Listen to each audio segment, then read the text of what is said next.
I think I got everything but a domain name for my funnel with Caleb, and then we'll be going some live. We'll be investing some money to do some testing. Oh, I love Chuck's money. I mean, did I say that out loud?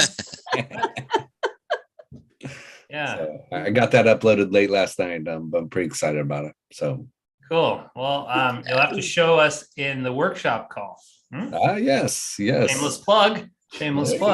Nice. Yes, sir. Set it up for you. There you go. All right, showtime. What's your win? Share with us, friend. Actually, it was actually last week, but I couldn't share it. I want to share with you guys. I actually bought my domain. I have my own website live, flagshipfunnels.co. It's like official funnel agency, and I'm working on a signature offer right now for coaches. Yeah, so that is one win, and the other win is I just came across one prospecting method which I was learning from 1 week, where you tell the coaches their pain points, and that's when they relate with you, and they feel that, so there's this guy knows about what we're going through. So I start with the pain point method. Of course, I spoke with a lot of coaches to understand their pain points. So yeah, it's working really well for me. So that's from my side. Thank you. Awesome. People don't like pain. Right? So bring it on. That's right. Scott Landis, the podcasting fiend. I recorded 5 podcasts last week. I'm up to 14 for the last couple months. Awesome. Wow. That's rolling. Kicking. Drop the mic. Taking Great. names. Coach Sandra, what's your win from the last week or so? Well, I've been moving along with the Noble Goldman and recognized that, okay, I was asking people to take a look at it to support me so I could have some feedback with it. And I'm really recognizing this isn't about supporting me now to go and have a look, because the whole Noble Goldman platform is there for people to come together and find their own way, their own purpose, and just use what's there. They don't have to pay for anything. It turns out, which was rather interesting, there's 7,200 members, if you will, people signed in, but only about 200 that are paying like I am, which is then takes you up into the level where you're working with the other leaders. And then I'm able to set up my classrooms and so on. I call them classrooms, I shouldn't, my masterminds.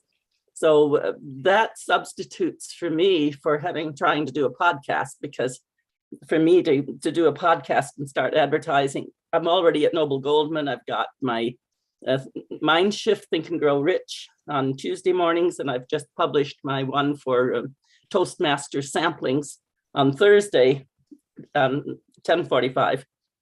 And so people that want to get free work, if you will, like you're doing here, the masterminding, then that's where they would come to it. Oh, this isn't free. I get my money.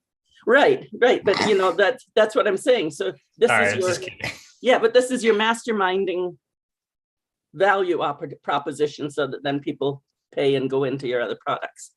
Cool. Well, Natish, we're going mobile here. Natish, what's your win from the last week? My last week win is like actually not much cool, but everything is going in a track. So just I can say everything is going in a track right now, and nothing is out of track. So this is my win. Like I'm going well. Cool. Sarah, are you with us? Are you there? Hi, I'm here. I'm multitasking. Well, quit multitasking. We need the best of Sarah. Your win from last week. Sorry, I'm messing with last week is I got a new client. We've just done an initial consultation call to talk about automating all his systems and processes in Keep. So he's paid for the consultation call. Now I've got to pull it all together and then agree. We've got another call to go through a proposal to agree doing the actual work. And where did you get this client? How did you meet them?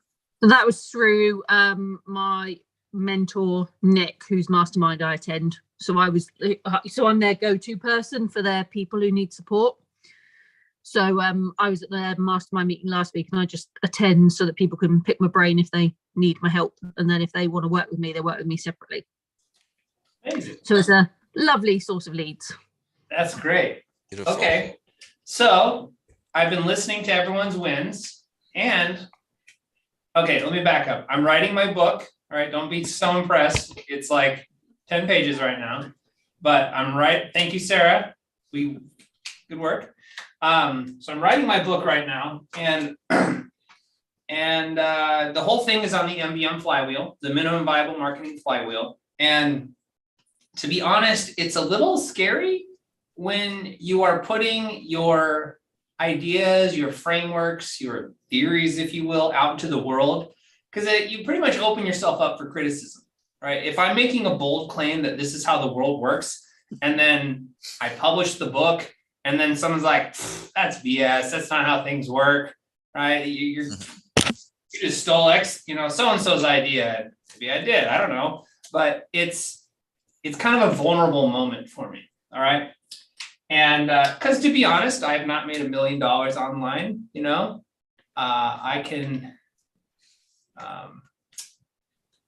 I've done okay for myself, but I'm still growing too, right? Oh goodness. You will after the book. Yes. So,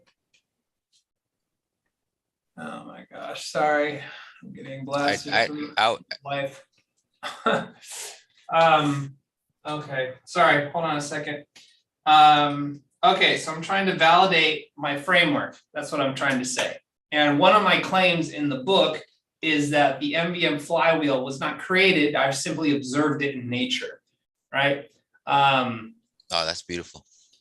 Kind of like I've heard this described about capitalism. It's like capitalism wasn't created by a certain individual. It's not like John Locke and the founding fathers said, well, we're going to create this monetary system called capitalism. No, capitalism just kind of happened. It's the value exchange between two individuals. I have a goat, you have grain, and we're going to exchange it, right? And how much grain does a goat cost? Well, that's negotiable, right? And so there's this value exchange, and then that was kind of codified over time, and then we now call that capitalism. So the idea of the MVM flywheel, it's not so much that I just thought it up, like, oh, this is my theory on how the world works. It's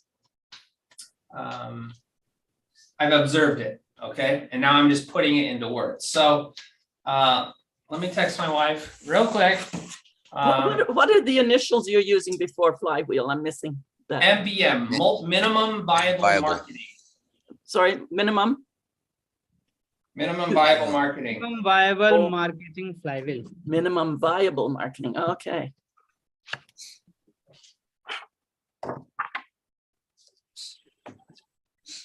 Okay. All right. So once again, here's the flywheel.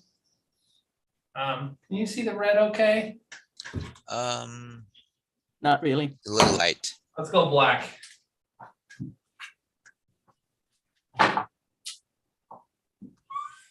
You see that okay? Black is good. Yep. Black is good. Very good. All right. So the idea of the flywheel, you have your dream client. You have publish, capture, nurture.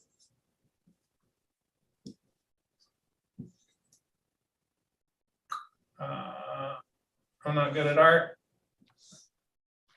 but imagine spokes. It all centers around the dream client, okay? And the idea of a flywheel is you push it inconsistently. So like you have a piston engine traditionally with the flywheel that is like think of a steam locomotive, okay? It pushes the flywheel like rhythmically, so to speak, but the flywheel is spinning consistently. Does that make sense? So we put input in inconsistently, we publish a blog post, we publish a new ad, we make a flyer, we do it inconsistently, but our marketing system is always spinning. Okay, it starts with understanding the dream client. Everything surrounds around the dream client. If we are not focused on the dream client, it's going to spin off kilter. It's not going to work right. Okay, we're going to gain speed and it's going to fall apart. Okay, so the idea is you're publishing to capture your dream clients, to get in front of your dream client. Okay, we're going to give them an opportunity for a value exchange where you can capture their information. This could be as simple as they text you their phone number and you follow up with them and close them, to they go through a complicated 12-step funnel, right? It's kind of doesn't matter. And then nurture is continuing to add value over time to where eventually you close them. Okay. Now, if they don't buy right away, or even if they are your clients, they're still going to see your next blog post, your email blast, your podcast. And this time, instead of necessarily capturing their information, you could just be capturing their attention, right? You're getting back in front of them. Hey, remember me? Remember me? Right? That's why I have this mastermind call every week. It's like, hey, remember me? Remember me? Don't forget about me, right? I can help you. All right. So the MVM flywheel, it's principle driven. It's not tactics driven. So it's not, oh, this only works with Facebook ads. Oh, this only works with YouTube ads. Oh, this only works with whatever. It's like gravity, right? That's why I said it's observed in nature. You know, was it Newton who described gravity the first time? Isaac Newton, somebody? Anybody? Nobody? He discovered it. I mean, Became aware of it. yeah, became aware of it. Yeah. Yeah, he dropped the apple or something. I don't know. It's not my deal. But my point is, like, it was never, gravity wasn't discovered. It was observed and described. Yeah. Okay. So I didn't like create this. I just kind of observed and said, I think this is how, if you have these 4 elements in place, dream, publish, capture, nurture, you have a marketing system and you can grow your business. Okay. So hearing your guys' stories, let's see this in play. Okay. So Chuck is publishing on Craigslist. Okay. Scott is publishing a podcast. I have a live call. Steve, you're talking about organic posting. So you're maybe like a blog, okay? Or a Facebook post, Facebook group. There you go. Sandra, she's hosting discussions in Noble Goldman. We'll say NG, okay? Mhm. So all this is publishing. All this is targeted towards the dream client, right? Sarah, she's in a networking group. Now, she's not publishing, but she's providing value, okay? So it's the same concept, right? You're sharing your expertise and pain point alleviation. So Showtime, he is maybe doing one-on-one VMs. It doesn't matter the media, meaning it doesn't matter the method, but it's the principles still remain. Like if you publish, provide value to your dream client, you're going to get in front of them. Okay. Yep. So then it's a matter of, okay, great. You do all those things, but unless you have a next step to your flywheel, you're not complete yet. All right. So now we need to capture their attention. Right. So, you know, Chuck talked about a lead magnet. Lead magnet is it's a value exchange. It's grain for goats. Right. So I have something of value. You have something I want, which is your contact info. Okay. We have a guest. Isaiah, want to come up here? Yep. All right. That's my buddy. All right, come on up. I have something of value, you have something of value, let's exchange it. Okay, that's what a lead magnet is. Okay.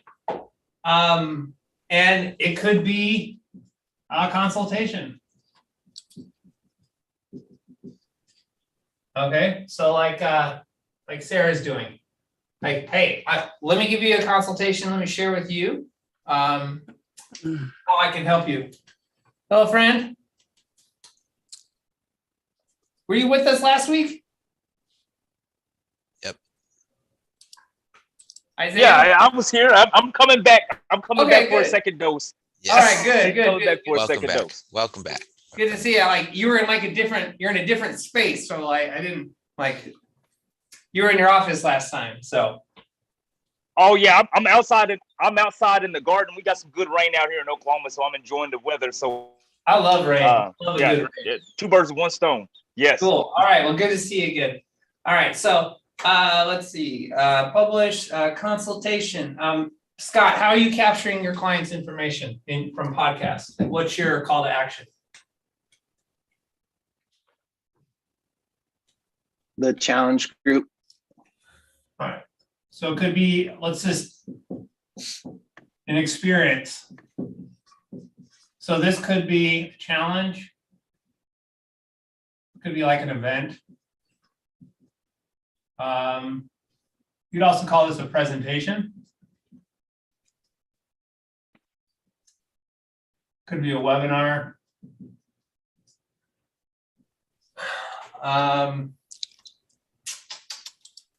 Yeah, so- Podcast. Well, podcast is publishing, right? So like Yep. when we're not asking for the information to listen to a podcast, okay? We're just getting it out there, hoping that they listen. Okay, but the idea of the flywheel, it's converting kinetic energy. If we're putting all this effort into putting our stuff out into the world, right? And of course, who could forget ads, right? All right. Yep. You know, paying for ads. So you're publishing an ad that you're speaking to your dream client and says, hey, I can help you, or I have something interesting for you. Come on over here, right? Give me your money or give me your information. You know, I'll share with you more. Okay. Yeah. So we want to capture their information and then the nurture. Okay. So then, Scott, how are you selling the people in your challenge? And I know it's been a struggle to fill the challenge, but for sake of discussion. So they get soap opera sequence email. So F you. I didn't mean that. I meant like follow up. Sorry. Follow up emails. That was a Freudian slip, I guess. Freudian slip. Okay. Sarah, she's a closer. So she's doing like closing. Yeah. Well, what do we call it? A sales call. Duh.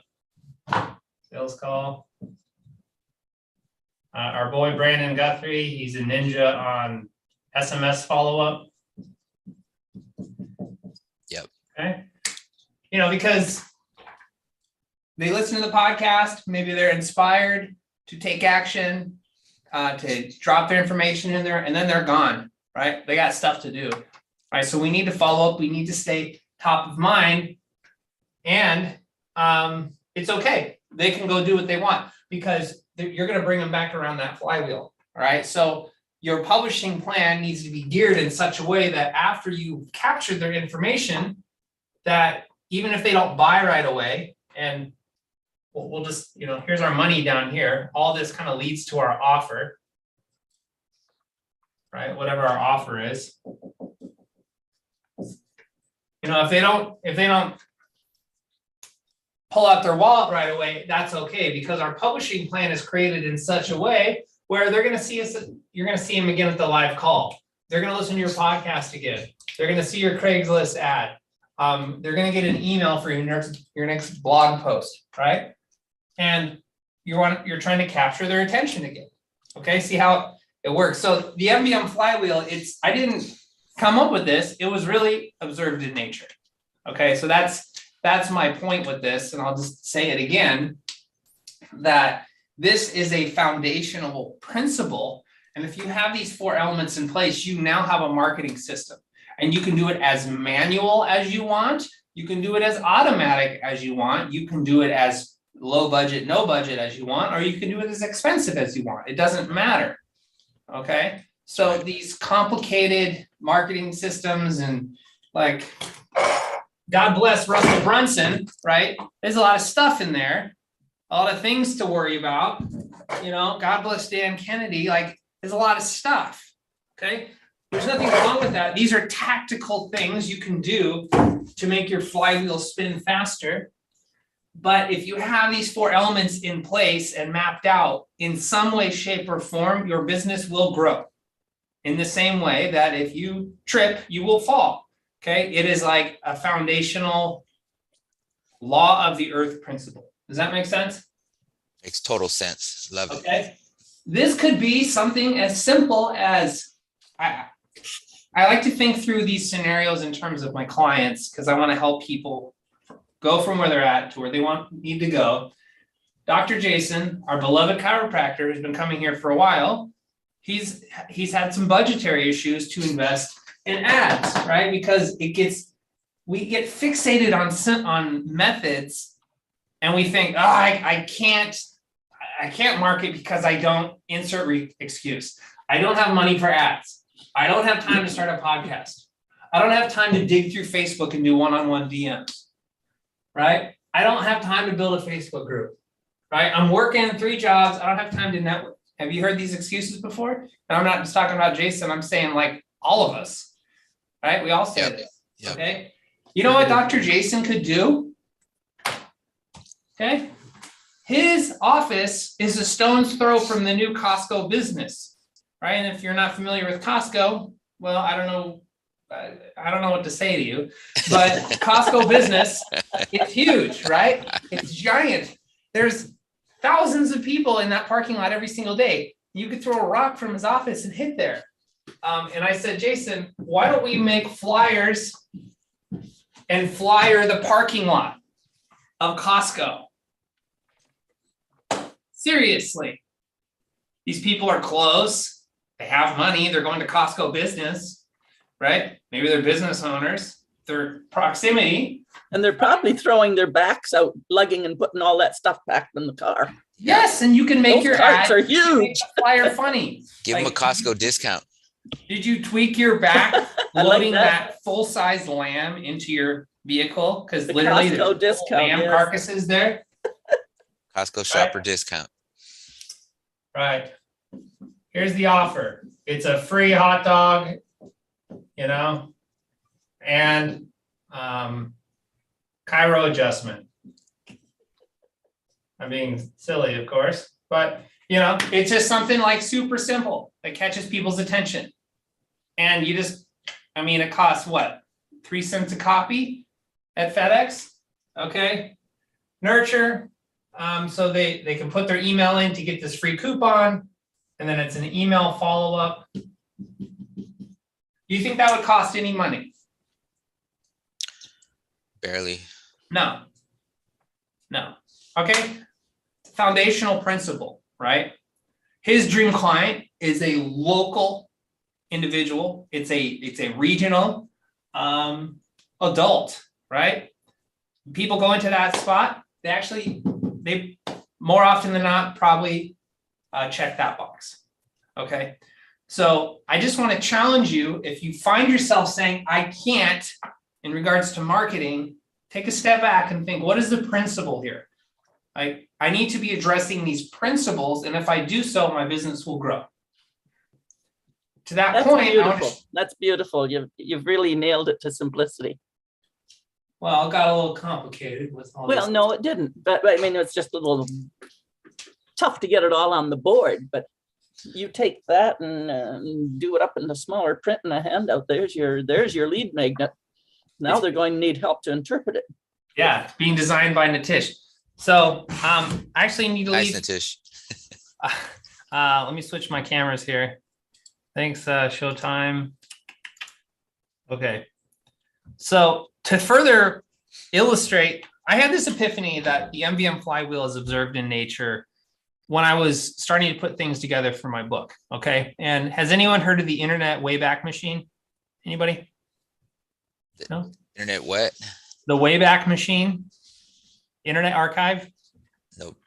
Prepare to have your minds blown. Okay. Okay. Ready? Are you sitting down? Yes. Okay. All right. Okay. Cool. All right. So and just so we know, just so you guys know, I have to leave at 7:15 to go pick up my kids. So I'm giving you 15 minutes back today. Apologize. Okay. Okay. So let me share my screen here. All right. So I'm working on my book, the MVM Flywheel book. And I've never written a book before. So I'm thinking to myself, okay, well, before I just start like writing, I really want an in-depth outline. So I've been just laying out an outline so I can move things around before I actually fill in the content, just bullet points, right? Mm-hmm. And I realized that it would be beneficial to kind of share how I got here, right? Why am I talking about marketing? And where did I learn this stuff, right? Because it gives context to the things I'm talking about, that I'm not just like making it up, right? And so I was thinking through all my original entrepreneurial ventures, and I went way back to 2003, 2004. And I was thinking about my hot dog cart. If you don't know my hot dog cart story, that was my first business. I started street vending. And then I was really struggling to find a good street corner to sell on. And so I heard about Google ads from somewhere. And so I made a free website on Google.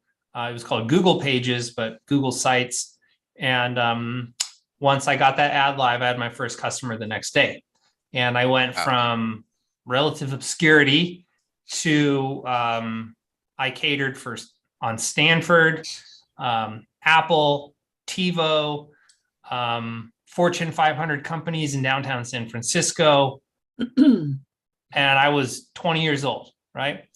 And so I'd heard about this thing called the Internet Archive, but I never tried it. And so if you just go to web.archive.com, or if you just type in Internet Archive, you'll find it. Mm-hmm. What you do is you type in a domain, and it takes it.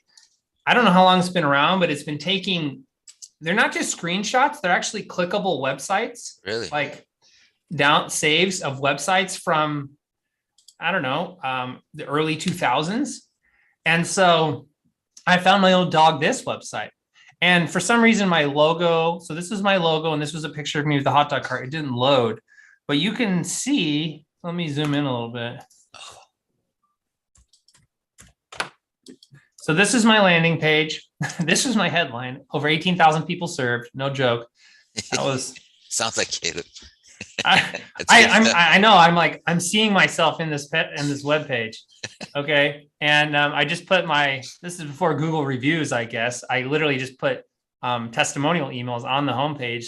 Dog, this was a pleasure to work with. Caleb was very attentive and followed through exactly in the way he promised and in a timely manner, even with a few last minute changes. Thank you, Caleb. Everything was great. Just want to say thank you for bringing Dog This to our Howery neighborhood. Okay. Yeah. So then value proposition, and then look at this. Okay. I had a lead capture thing here, right? I literally had a lead capture. Okay. So I published on Google Ads. They went to this page, as ugly as it was, but I got lead submissions here. So I captured their information, and then I would follow up with them. And I was landing corporate clients left and right. And this thing, I wish I had a better handle of the numbers, but the last year I did it, I think I did like 50,000 in sales, and they're hot dogs. So I think I probably took home 20 grand, and that was paid for my way through nursing school, right? And it supplemented my income. And it kind of got me through school and on to the next thing, right? So yeah. These were the different, this was my favorite one. Oh, wow. I had a menu there. Dang. What year was this, Caleb? Like 2004, 2005. Look at this. No cafeteria mystery meat here. 100% USDA choice beef. Prices and availability subject to change. So this was before Never changed, Russell Brunson. Caleb. yeah, this was like just in me, right? So when I met Russell, virtually speaking, I just connected. I'm thinking Russell must have seen you back then and got half of his ideas from you. We're discovering that. I think the truth is coming out here. I mean, I had headlines on all this, even though like I didn't know anything about formatting or design. I said corporate food giveaway events. We make you look good. All right. We would do, I think we did a few car dealerships. Yeah. Like we would, they had the balloons and the wacky wavy arm inflatable tube men, and we gave away hot dogs. Right. So this is where I learned how to publish and capture people's information, and it worked. Right. I didn't even have a follow-up email sequence. Right. I just called them or I emailed them, and it's a pretty clear value proposition. Do you want hot dogs? Yes or no? If they said no, like, okay, see you later. Right. So that was my first MVM, flywheel in motion. Okay. And then when I became a nurse, I sold my hot dog cart. And when I became a nurse, I wanted to, what did I do? I just started like reading about online business in general, and somewhere I bumped into blogging. And so I decided I wanted to start a blog. Okay. And this was my first blog. This was rookienurse.org. And the whole idea was I was a nurse. I'd been a nurse for like 2 years. So I wanted to help new nurses kind of acclimate onto the field, because coming into the medical world, if you've never been in the medical world, can kind of be overwhelming. And so once again, it's not loading, but this was a post, the Warrior's Guide to Landing Your First RN Job. So if you see up here, I would do SEO optimized headlines, blog posts. So, so Google would see Guide to Landing Your First RN Job. And this blog got ranked, and I was getting about 1,000 hits a month, which not a lot, but it was something, right? I was learning the trade. Okay. So I was learning copywriting.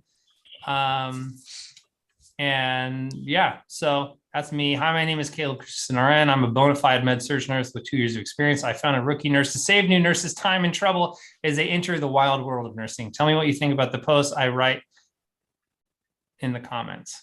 Okay. So let's see. Good stuff. Yeah. So I called it nursing infotainment. And, I was an early influencer before those existed. Okay. So now I didn't have a way to capture, I didn't have an offer, right? So this blog stalled out because I was just publishing, right? So this is, I'm trying to illustrate that if you don't have a clear method to capture, you're kind of wasting your time. So I was publishing, and I was getting eyeballs. I didn't really, I had like a little opt-in where they could join my mailing list, but there was no clear value proposition. There was no grains for goats, so to speak. I'm going to use that in the book. I think it's a good illustration, but I had no clear value proposition where people should give me their information or they should give me their money, right? Because I was just focused on one element of the flywheel. And, it didn't really matter because I had a job. It was more just like a creative outlet. So I met a guy, a student nurse, and long story short, we had a handshake deal. He had basically created a little software platform to help new nurses find their first job. Okay. And so that was going to be the capture thing that we're going to plug into. So we get eyeballs on the blog, and then we push them into the offer of, hey, we'll help you land your first job with this little software tool. Okay. But the guy turned out to be a megalomaniac, wanted to take over the world, really controlling. And he ended up stealing this blog from me because he got access to the domain and then locked me out of it. So when we had a little disagreement on the direction of things. So I said, screw you or bless you. I'm going to start my own thing. And I started the next blog, which was Resource Nurse. And I realized I needed to have an offer. Okay. So same thing. It was like a little bit more advanced nursing infotainment. I would make my own graphics. And then I also added a podcast, the Resource Nurse Radio. but I knew right away that if it was going to be viable, I needed to have a method to capture people's information, build a mailing list, and sell them something. Okay, so I built my mailing list up to like 200 and something on this blog. I created a subreddit where I would basically post my blog links there, and then I was pulling people. I was publishing on Reddit. I was publishing organically and getting listed in Google. I would make little infographics. I can't find one, but basically infographics that were getting listed in Google image search, and those were getting ranked. And it was getting put on Pinterest. I was getting traffic from there. And I don't know what my traffic got up to, but it got fairly significant. And I was starting to get momentum. And my offer was I would help people with their resumes. And so my dream client was a newer nurse, but not like a brand new nurse. And the idea was I would, after about 2 or 3 years on a floor, most nurses get antsy and they want to move. They want to switch floors. Okay. That's just the way nursing works. And so that was my dream client, and I would help them with their resume. So I think I did I don't remember, let's call it 15 or 20 resumes for different nurses. And right here, and I made a couple $100 a piece. So rudimentary, it's the same principle. Publish, organic in my case, capture, I would get them on my mailing list. And also I would give them a free nursing resume audit. And I'd give them like a 1-page recommendations, and then nurture. So every time I published a new blog post, I would send out an email. And then of course, people interested in my services, I would follow up directly. So yeah, that's the MVM in nature in my own life and how I kind of learned it, foundationally speaking. So you've been doing this for over 10 years then? Well, since really 2004, I would say. Okay. I mean, yeah, 15 years. So now I feel like I got a little street cred. Yeah, no, you got a decade and a half of doing this on a regular basis. And maybe you haven't made $1 million, but could you say you've changed 1 million lives possibly? There you go. Changed your life, Steve. Yeah, absolutely. And that's worth about $1 million. Yeah. Okay. So I synthesized all those into my last business. And then with this, I got to run, and we'll see you guys at 8:30 if you can make it for our workshop call. But this was my home services company, and my little header's not rolling here, but yeah, basically it was a junk removal company. And then we added a contractor on, and then we were going to start to do home restoration, but same thing. I published ads. I had free quote requests. This is where I found ClickFunnels, and I was creating low ticket offers where I can start to acquire customers quickly and then upsell them on like home decluttering methods, services. But yeah, it's the same principle in place. And I took this business from 0 to 6 figures in less than 10 months because I had all the elements of the flywheel in place quickly, because I understood that I can't just rely on word of mouth. I can't rely on passive business growth. I need the publishing arm to my engine in place, right? Think of this as like your engine of the business. Okay. If you're missing, you can think of it as the wheel that your business runs on. You can think of it as like the engine that keeps it spinning, right? I knew that I needed ads in place to get things rolling quickly. My dream client is looking on Google. Okay. My client, they're interested in cost predominantly for their home services. So I'm going to give them a quote request. They can put in kind of like tell me what they got, and I'll just reply back with the approximate cost. And then the nurture, I never built out an email follow-up, but I would once again follow up one-on-one. So I put this in place, and it went from like 0 to 6 figures in 10 months. The first full year in business, we did 130,000 in sales. Okay. First calendar year. So I think the principle's solid. If you see a hole in it, please let me know before I go through all this pain and heartache of writing a book. But what I'm trying to say, my closing thought here is The MBM flywheel is seen in nature. It's not created, it's observed. If you apply it into your business, first, make sure you have all the elements in place, right?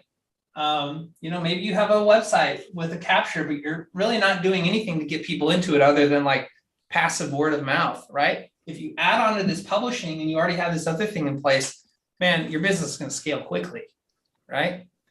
And then the tactics therein on how you do the different elements, those change over time, right? Yep. And that's just a matter of some YouTube tutorials, reading a few books on like what are the best tactics working right now. But the principle behind it, that's the key. Okay. So we got time for one takeaway and then I gotta run. I'm sorry. I gotta go pick up my kids. Isaiah, I'd love to hear your takeaway. I see you nodding your head, which makes me feel good about myself. Come on, Isaiah. Unmute yourself. Okay, can you hear me? Yes, sir. Awesome. Man, I think that looks fantastic. I recently went through the Meta, I guess their social professional marketing program for all of like Facebook, Instagram, and everything on the social media certification. And they kind of have it formatted the same way. I mean, it's just different terminology, just different verbiage, but yeah, you nailed it. I'm looking though, and it's like when you apply some of the numbers, that we all go through, like your click-through rate, your open rate for some of these different things, it just dialing in, taking what you have and then dialing in, how to increase some of those numbers. Man, I think that you'll have a winning system. Yeah, I agree. Yeah, I'm just gonna take a mobile. Yeah. Oh man, you breaking up? Let me move. Oh yeah, his internet switching over on his phone or something. Yeah. Sorry. There you go. Okay, we got Robot Caleb. I have to say that this is the best explanation to make the flywheel simple, because the flywheel is the buzzword. Everybody's using this word flywheel, but to make it simple, wow, 4 steps, even I can manage that. Right. Yeah. Because, we're all chasing, we were at least, and that's where it seemed, you got to have more likes, you got to have more contacts, but if they're not the right ones, I mean, that's just BS. So it really narrowing in, and I really love this simplicity. Yeah, I know his stuff it's foundational, and that's what I really love about it. So you can apply it to it's like a universal. You can apply it to any business, to a point but you can cover a lot. I mean, but that could be the lead magnet to pre-sell your books, Caleb. Yeah. Pre-selling books is how people get the numbers. Yeah. Even the fact of missing steps. I recently worked with a contractor, and he was running into all type of problems. And after we looked at it, after some things, it was his sales guys that was going out. They was skipping steps, and so between the customer, between him and between the sales guys, like it was like this big finger being pointed at everybody. Hey, you missed this. You dropped the ball on this. I'm not happy with this. And it all came back to not skipping those steps. So how you have that ordered, as long as you don't skip a step, I mean, you should be pretty straight. Yeah, I agree with that.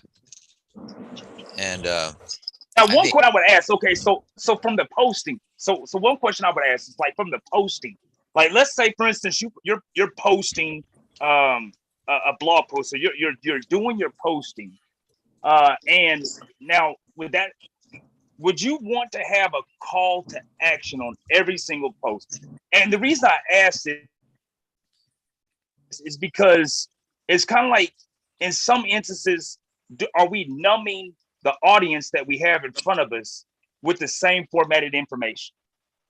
Are people getting so used to, you know what I'm saying, the constant 1-2 step to where it's like they're almost like numb to where it's like, I've heard this pitch before. I've heard this before. As far as posting, you saying? You're asking? Yeah, Yeah. as far as the premise for posting, Yeah, what I've been learning is yeah, you have one like a hand raiser call to action, but you also have like a value bomb, like you just give value. You have like a video, like a free video training type of thing, that gets you people, staying on your post longer. You have like asking a certain question to your niche, something that like they could all relate to. You're a market internet marketer when you blah blah blah, or when you or blank, and then they fill in, and that's just everyone's just that gets impressions, and so you have different reasons for different posts. And then, but yeah, once in a while you do a hand raiser. If you do like, if you have like a group, I'm doing a group, and I'm filling it with my ICA, my ideal client avatar. And so I'll do my value post and everything. Then I'll do a hand raiser. Like I made a PDF that, the 3 keys to giving you freedom, 3 hours extra day or something. And then it says, who wants it? Who wants it? Press, type freedom in the comments. And then whoever does that, you DM them, right? And you give them put your little chat link in there and say, I DM'd it to you in your chat. Go there and click on it, and it's inside your Facebook group, free training. So. Well, yeah. I mean, Steve, I don't disagree with you, but these are tactical things, right? Like these. Yeah. Once again, these are just tactical things that change. The principle behind the tactics is there will always be an offer. Yep. So always give an offer. And if there's offer fatigue, just rotate the offer. So okay. Don't, if you're sick of saying like, hey, download my free PDF, right? Change it up. Do an event, do a workshop, send them a coffee mug with your logo on it. Right? Retraining. It just rotate the offer, right? But like we always need to be making an offer, and it doesn't necessarily need to be a paid offer, because we have to give a value exchange. I have something of value that you want. I want something of value you have, whether it's your information or your money. Let's exchange it.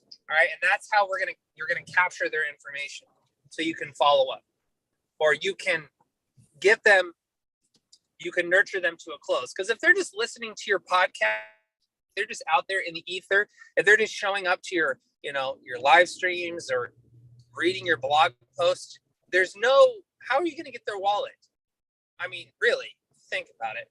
How are you going to turn them into a client? You have to make an offer that people say, oh, okay, yeah, I'll give you some money, right? A coffee shop doesn't struggle with making offers. Their offers, we make. You're breaking up, Caleb. You make breakfast bagels, right? You know what their offer is. So anyway, who else wants to give a takeaway? Then we'll wrap up here. Isaiah, thanks for sharing. Is it Isaiah or Isaiah? Isaiah. Yeah. Isaiah. Or you can just call me. Yeah, my first name is Ray. I just go by Isaiah. My middle name is Isaiah. So what's your preferred what shall we call you? I mean, it doesn't, either Ray or Isaiah, it doesn't matter. I answer to both. My mom usually calls me Isaiah when I'm in trouble, so let's just go with Ray. Yeah, all right, Ray. Rayziah. Rayziah, yeah. Yeah. Nice. Showtime, you always have some insightful takeaways. What's your takeaway? My takeaway is the framework is awesome. I think taking action is what will make us unstoppable. Many times we know the formula, but simple thing like action, like tomorrow I need to publish something, after seeing this amazing video, I think we should everybody go out there and put out something. We should take the first step, I believe. Agreed. That is only going to make us unstoppable. I feel, because sometimes we learn a lot. So it is 80% action and 20% knowledge for me to be specific. So I think let us all deploy ourselves into some action taking, and I think that's where we will hit a check mark on the first step, and that only will push us to jump on the next step. If we think about it as a whole system, then we will not able to do anything about it. So the first step is the key, I believe. So let us see. So it was a great session, really great value bombs, and really loved how it was, everything, the whole thing today. Thank you so much, Caleb. Yep. Yeah, agreed. Thank you, Caleb. Caleb is he not locked? available. Hey, Caleb, right before you go, All right, thanks, I Website. had the patient. Yes. Is he already gone? Caleb, be there? I'm here. There he is. There he is. Okay. I'm here. So yesterday I jumped in this room. It was a great conversation. We was talking about, meeting your ideal client where they are. And I started going back. I save ads. You know what I'm saying? Like a lot of people save direct mail. I'll go through if I see an ad or something like that, I'll just save it just to see how it was formatted, to see how I felt about it, to see how the reach and see how well it connected to me. So, and I'm seeing a lot in the marketplace, a lot of people are trying to like stand on one side of the street and yell at their target audience. Yell at people. It's like, hey, come over here. The options are better over here, instead of going on that side of the street and then walking the client back to where they want them to go. Uh-oh. I think he's frozen. Can you guys hear me? We hear, we hear the whole thing, yeah. Yeah, we got it. Okay. So I mean, in that posting, I think, talking that language, talking, what I'm saying, specifically almost for your ideal client, instead of yelling your message to them about how great or whatever it is that you have to offer is, but resonating with them of why they should budge, why they should move. I think that'll help you move the money you're doing. Yeah, I mean, I always like the analogy of the hitting on. Start with conversation. Be funny. Can you hear me? Yeah, you broke up for a little bit, but yeah, start conversation, be funny. Yeah, I always like that analogy. The guy at the bar, talking to the girl. If you're just like, hey, will you go home with me? That comes off a little strong, right? But if you provide value first, you're funny, you're engaging, you're conversative, that goes a long way in building that relationship before you try and close the deal, So anyway, sorry about the spotty internet. If you can join us on our workshop call in an hour, I'd love to see you there. Ray, if you can join us, please do. Yep. Appreciate you all, and we'll see you next week. Okay.